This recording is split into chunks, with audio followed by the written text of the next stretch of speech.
Assalamualaikum warahmatullahi wabarakatuh.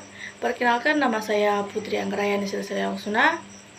Saya dari kelas B PGMI semester 2. Baik, di sini saya akan menjelaskan tentang problematika pendidikan di Indonesia dan solusi penanganannya.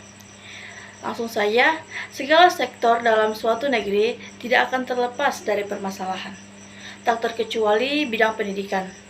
Kenyataannya, sampai sekarang masih ada berbagai permasalahan pendidikan di Indonesia yang masih belum terselesaikan.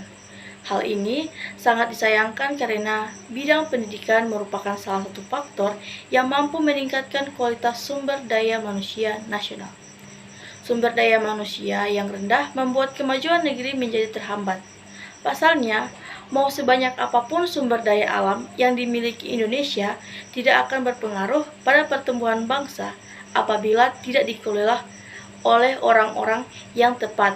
Tanpa adanya pendidikan yang berkualitas, cita-cita menjadi negara yang maju hanyalah sebuah angan-angan. Permasalahan pertama itu kurangnya ketersediaan dana pendidikan. Ketika membahas seputar dana, bukan hanya biaya pendidikan di lembaga formal maupun informal. Biaya untuk membayar properti dan fasilitas seperti buku, alat tulis, seragam, dan transportasi juga termasuk ke dalamnya.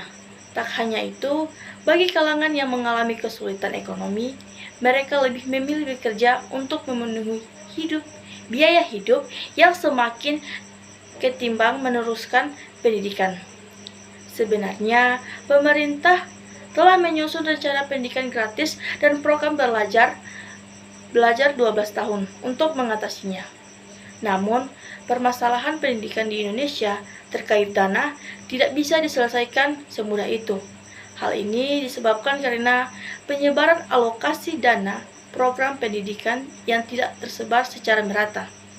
Belum lagi menurut HSBC Global Reporter 2017, Indonesia merupakan salah satu negara dengan biaya pendidikan termahal di dunia. Masalah kedua yaitu minimnya bahan belajar mengajar.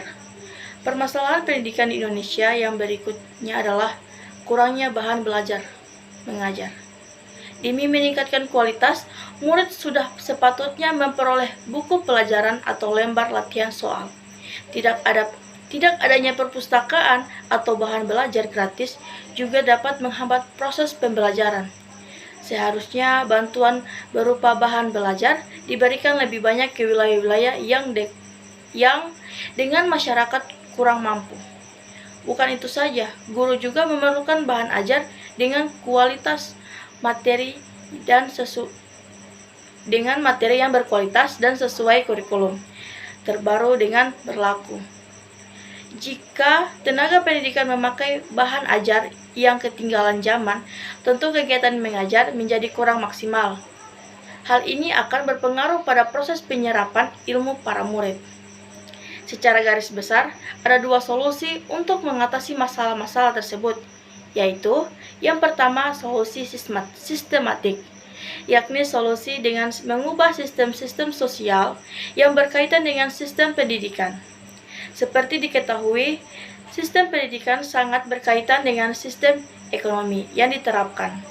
Sistem pendidikan Indonesia sekarang ini diterapkan dalam konteks sistem ekonomi kapitalisme dalam kurung atau mazhab neoliberalisme yang berprinsip antara lain meminimalkan peran dan tanggung jawab negara dalam urusan publik termasuk pendanaan pendidikan. Yang kedua, solusi teknis, yakni solusi yang menyangkut hal-hal teknis yang berkaitan langsung dengan pendidikan.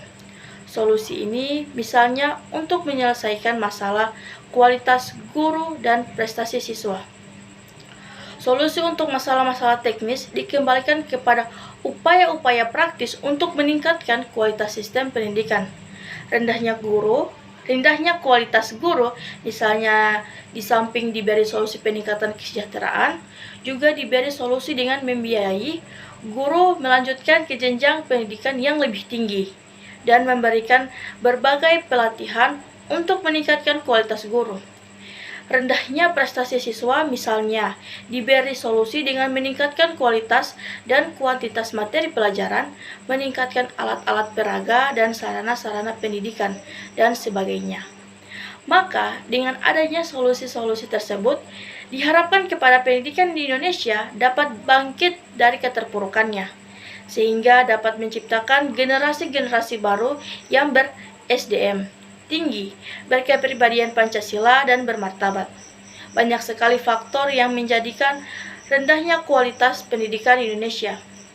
Faktor-faktor yang bersifat teknis diantaranya adalah rendahnya kualitas guru, rendahnya sarana fisik, mahalnya biaya pendidikan, rendahnya prestasi siswa, rendahnya kesejahteraan guru, rendahnya relevansi pendidikan dengan kebutuhan, kurangnya pemerataan kesempatan pendidik.